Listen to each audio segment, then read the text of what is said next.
We are here today to discuss the decent milk thermometer and milk thermometers in general. So the first thing I'll say is, why do you even need a milk thermometer? Can't you just measure with your hand? And Paul here is a professional barista, meaning he's been paid to make coffee. And like most of them, his whole career has been putting his hand on the milk jug, like so, and then stopping the milk when he thinks it's at that temperature. Now, the problem I have with that is twofold. One is he's a pro. So let's assume for a second that he can do things that we amateurs cannot. The problem I have is I don't know what 50, 55, 60 Celsius feels like. So that's the first problem. And it turns out that if you go over 65, you alter the taste of the milk. It tastes consistently different. And if you put really hot milk on coffee, you ruin the flavor. And there's this narrow band, and you can see it here, 60, 65, 70, right? 70 being the absolute, that's when people want an extra hot latte. Not recommended. And the general band is around 60 Celsius. That's what people want their hot milk drinks to be at. And if you serve them a 50 Celsius drink, they're going to say it's too cool. So the way that people tell with their hand is that 50 Celsius is the point at which your hand starts to hurt. So essentially you wait till the hand hurts, and then you start counting down a few seconds, and then you stop or you tap. Okay? It's not a very accurate way, and it's especially not an accurate way if you're an amateur. A pro might be better at it, but I've been kind of the guy who complains at cafes. I bring one of these in to my local cafe that makes great coffee but inconsistent milk temperature, and I dip it in and I say, it's 50 today, or 68 today. Don't be me, but nonetheless, it's a good thing to have consistent milk temperature. It really is part of the beverage experience. So the main reason I wanted this, and I'm the one who drove having this product, is because I was making milk that was varying temperatures. Now, did you ever in your career as a professional get a thermometer out and test yourself?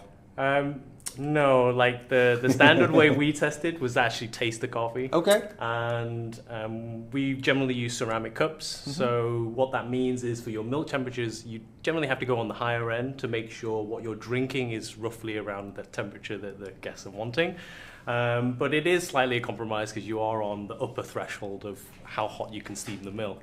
That's an excellent point, actually, Yeah. about ceramic cups, because ceramic cups drop your milk temperature by about 10 to 15 degrees, depending on how preheated they are. A paper cup does not. And like the cardinal sin for me is getting a takeaway drink and it scalds me. And the reason it scalds me is because they're heating it to the normal temperature. That's right. The paper cup doesn't cool it, and that's not how they're testing it. Yep. So that 65 Celsius drink that's normally 50, 55 in the mouth is actually 65 in the paper cup.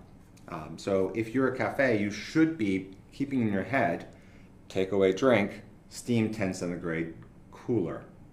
So another reason to have one of these. Yep, that's right. And You were going to say, Paul? and in general, you'd have someone giving you direct feedback. Like, this is too cold. Yeah, this is too cold. Make or it again. It's burning my tongue, and you're steaming too hot. But I think also when people ask for that extra hot latte, and you as a barista know you shouldn't do that. Yeah. What you can do is use a thermometer and push it to the absolute edge, right?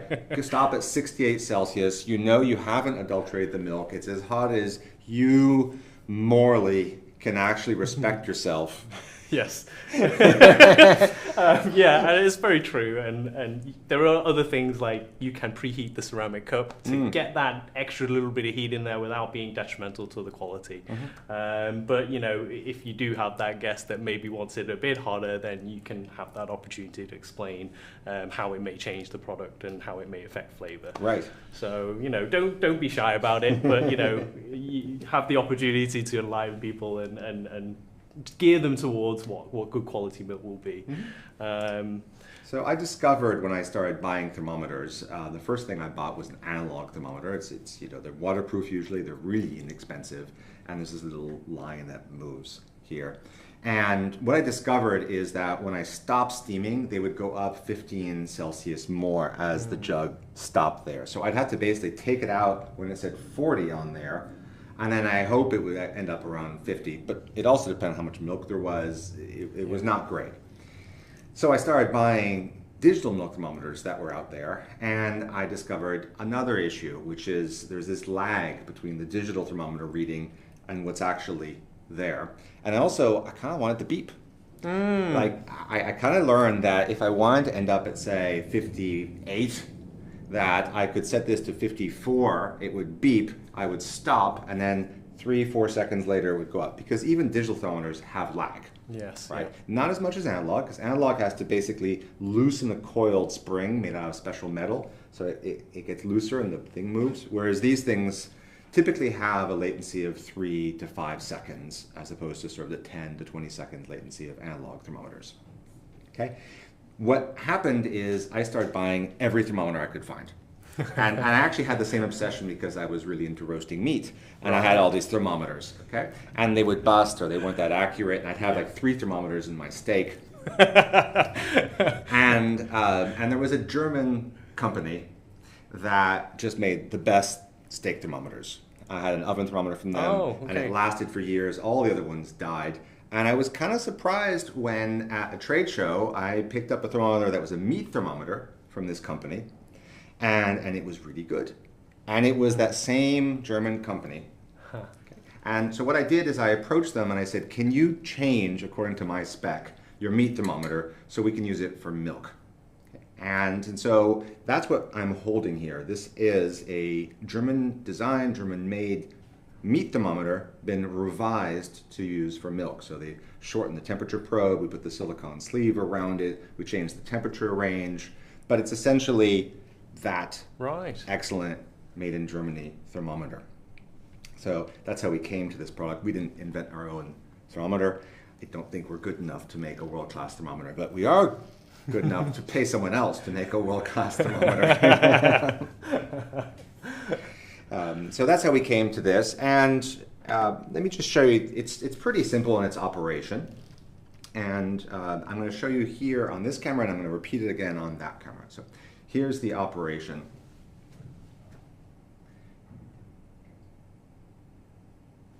There we go. No, I'll just do it over here. So here's the operation. Here's the thermometer.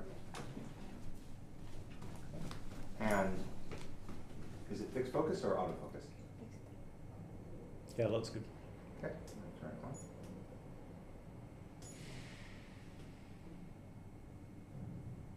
And you're showing this camera? Okay? Yep. Good. All right, let's do this.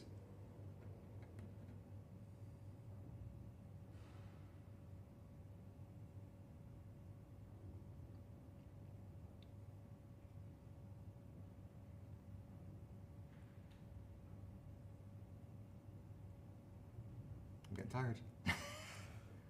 Are you ready? Or are you going to stand there? Yeah, I'm just not sure you are. Okay, you're going to stand there and focus if there's a problem. Yeah. Okay, I will go do this then. To turn the thermometer on, you hold this power button down. And to change between presets, you hit plus or minus between 70, 65, and 60. But let's say you want a custom one. You tap again, and then double tap. So let's just say you want a custom one. You double tap, and then that's blinking. And then you will then change the thermometer to something like that. And then hit power again, and now I've set the new custom temperature, which is 52.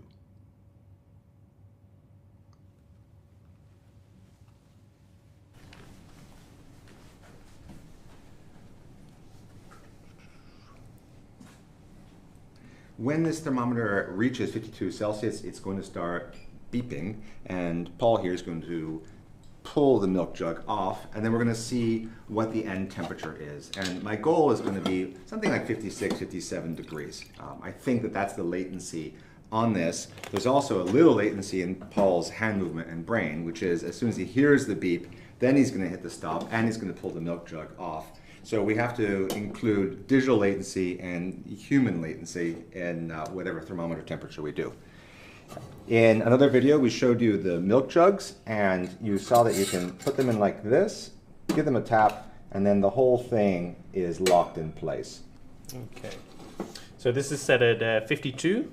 So let's see, right now, let's see, do that. Okay. That's great.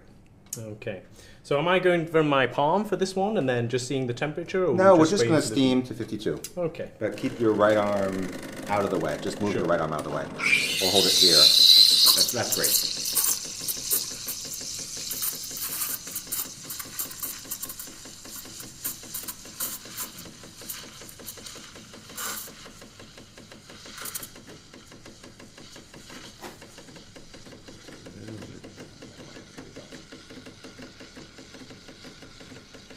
And basically when it beeps, I'm going to not be talking. Mm-hmm.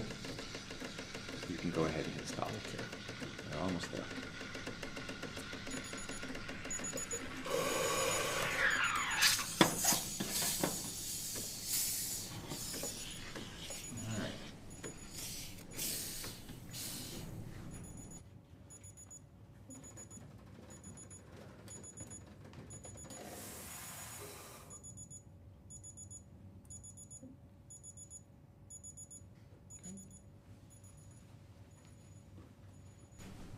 So you can see that when Paul was steaming, he heard the beep, he pressed the button, it was probably 53, 54 Celsius by the time he pressed the button, and then a few seconds later we let it sit in front of the camera and it ended up at 56, 57 degrees. So factor in something like 4 or 5 Celsius more rising after you hear the beep when you've got that target temperature in mind. So if you wanted the heat to 65, you actually should have it beep at 60. So that the end resting temperature is there.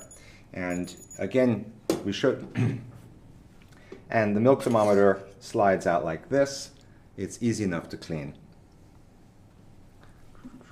I think that's what's really cool about the... sorry, let's go back to this camera here. Sure. That's fine. I'm just going to wipe this and then you can talk. Okay. So I think it's... let's go back to the main camera and then you can start talking. So I think it's very cool that you can kind of even adjust the actual set temperature it beeps at. And even if your motions are a little bit slower, you can just program in a little bit less, like more than 5 degrees, and account for that slower time that you're removing your jug, and you will still get yourself pretty accurately to your target goal. So even if it's set with set temperatures, you can customize it to your own workflow, and I think that makes it very, very versatile.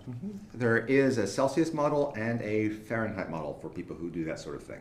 And let's just take the Fahrenheit model wherever it is. Yep. I think you might put it over there. No, it's not that one.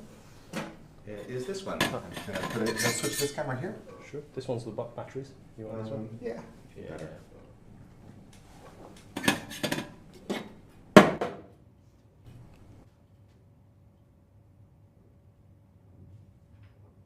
Just say something here. And the Fahrenheit model has different set temperatures that correspond to the Celsius at 160, 150, and 140, which is to say normal, hot, and very hot.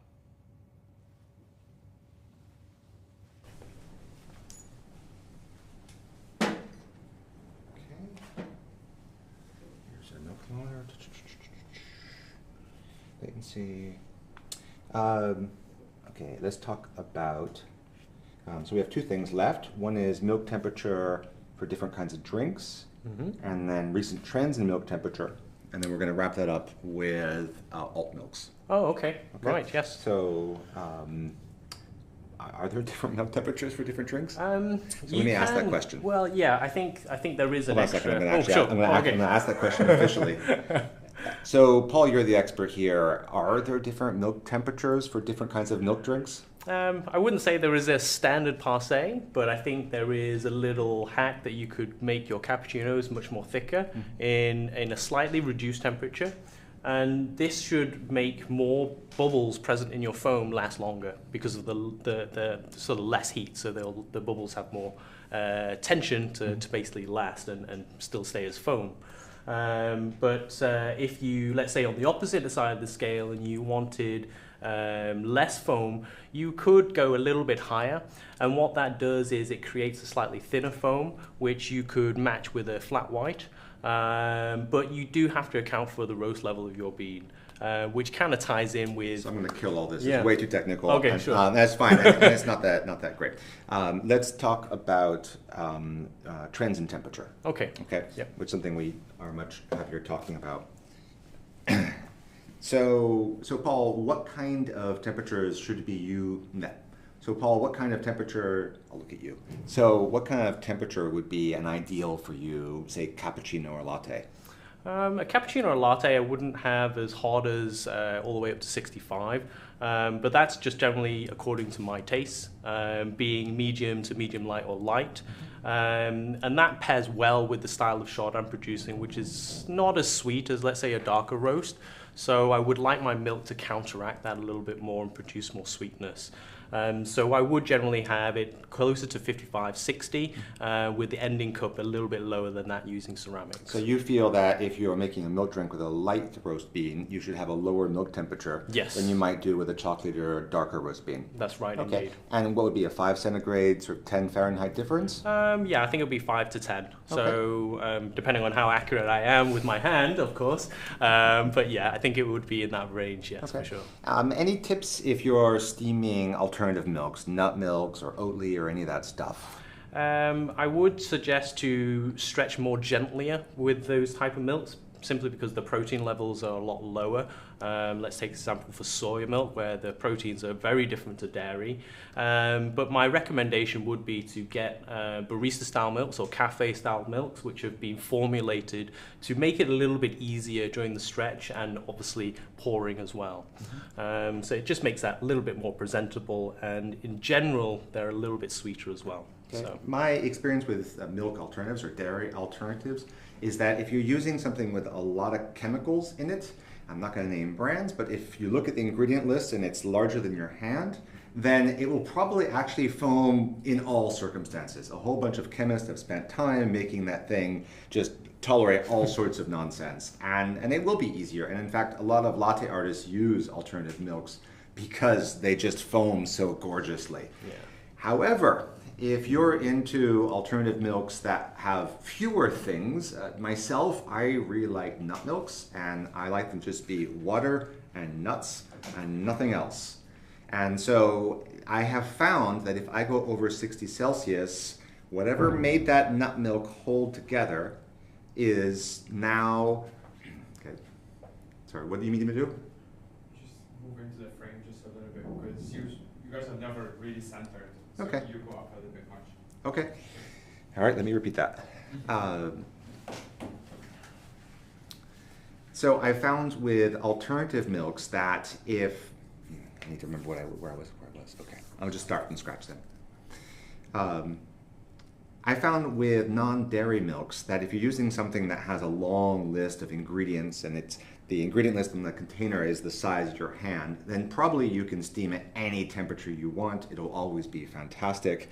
And that's because a whole bunch of chemists have ensured that they've put the stuff in to make sure that it steams no matter how bad the barista is. and I've seen actually in some Instagram videos, latte artists using alternative milks, I think because it makes this lush, foamy perfection no matter what you do. If you are, however, into alternative milks that have a restricted list of ingredients, often the emulsion is pretty fragile. And this is especially the case I found with nut milks. Nut milks will tend to split at about 60 Celsius. So look on that ingredient list. If you don't see something added as a stabilizer, right? Like guar gum or some sort of seaweed extract. Hopefully those are the kind of things you're seeing, not something that's scarier than that. If you don't see any stabilizer, then you really want to keep that temperature down. And there's this real danger zone, and it's almost like mixing, say, cream and something acidic, and Yes. suddenly it Yeah. splits. Yeah. And then you have curds and whey. You have nut milk, because nut milk is really oils in suspension in water, and they've managed through some processing magic to keep it as a suspension, but it is fragile. So I would say a milk thermometer is even more essential if you are using relatively low ingredient, non-thickened alternative milks. Okay. I'm just going to say, in the sort of decade that I've been in coffee, or at least going to cafes, I've noticed there's been a trend in lowering the milk temperature. I suspect it's two things. I think it's a trend in lower roast levels, Yep. and as you said, Yeah. that. But there's also an issue, which is scientifically it's been shown that people taste more as the temperature goes down to 30 Celsius. At 30 Celsius, lowering the temperature any more doesn't increase any more flavor. But it's absolutely the case that at 50, you will taste less than at 40 Celsius. And so these cafes that have really expensive, gorgeous coffee, it kind of bothers them that they're heating it and then you can't taste at that temperature they're at. And so they've been pushing the temperatures down Yes. to try and respect the coffee. And I would say uneducated clientele may protest that this is not my warm coffee beverage. But I would say have a discussion then with your barista as to which you want. Which you want more warmth, or do you want more flavor? And if you're doing this at home, that's this inner dialogue you need to have with yourself. Myself, what I prefer is I use an ember mug, which keeps it temperature. And then what that allows me to do is heat to a lower temperature and then sustain that temperature. So I keep my ember at 50 Celsius. Oh, lovely. And then I only have to heat my milk to 50 and it stays there. I don't have to overheat, so I have a warm drink to the end. So I'd say having a self-heating coffee mug that keeps it the best temperature that you like, paired with a milk temperature, and you are on warm milk drink nirvana. Yes. I like how you're keeping it in that perfect moment there. Yeah. I'd love to have that luxury too. I have two questions from the live chat. I'm going to just repeat them so you go ahead and tell me them. Sure, yeah. Did you think about adding a probe to the steam tip for an auto stop of the steam? And the other one? Someone says, I have a thermometer and I like it, but I always wish it had a backlit screen. Okay. That's not so it's hard to see, but it is actually backlit.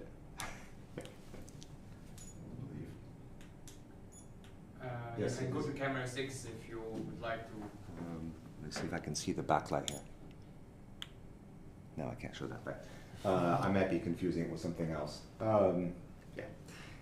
So one of the questions was, it'd be nice if it had a backlit screen. It would be nice, but then it would also drain the batteries faster. So no backlit screen. Sorry, that's how that is. And the other question was, how about putting a thermometer probe here? The reason we haven't done that is because I really wanted this machine to look at the pro world as its inspiration and not the home world. And the home world tends to make things out of plastic. They're not as, let's say, robust. And if you stick a thermometer probe right here, a whole bunch of things happen. One is you now have milk gunk around a much more complicated area. Can you go to the camera that shows right here? Great. If you put a thermometer probe here, what happens is you now have extra areas for milk to get trapped in, and it's really hard to clean. It's, I've seen thermometer probes that come up here with a wire. It's now more stuff in the way. I have also seen thermometer probes that are integrated in the steam wand, but then you get a steam wand that looks like the size of my thumb, and that's just not aesthetically pleasing. So, at least for, you can go back to me, at least for the decent, the intention is to eventually have some sort of camera vision. There is a reason that this milk jug is made out of black, and that's that if you shine an infrared thermometer bead on it, it gives you a very accurate temperature read. So we might use something like infrared or something like a camera here in the future that can sense the milk temperature inside the jug. It will not work if you're using a shiny chrome milk jug. Sorry, but it will work with black ones. Anyway, that's part of our R&D, and hopefully we'll figure that out sometime. There is a video on YouTube I did where I did a infrared thermometer pointing here and our milk thermometer, and I steamed milk and I compared 3 times the lines, and you can see that the infrared tracks this, but with some latency, but that they absolutely track it accurately, so it should be possible. There's a long distance between should be possible and actually shipping, but that's something we've looked at and I'd like to do. Any other questions? Okay, I'm just going to put this back. Thank you for watching our deep dive into the Decent Milk Thermometer, and let us know in the comments what you think of this thing that we make. Let me actually kill that because we don't make it. All right. Thank you for watching this deep dive into the Decent Milk Thermometer, and let us know in the comments what you think of it. Thanks very much. Thank you.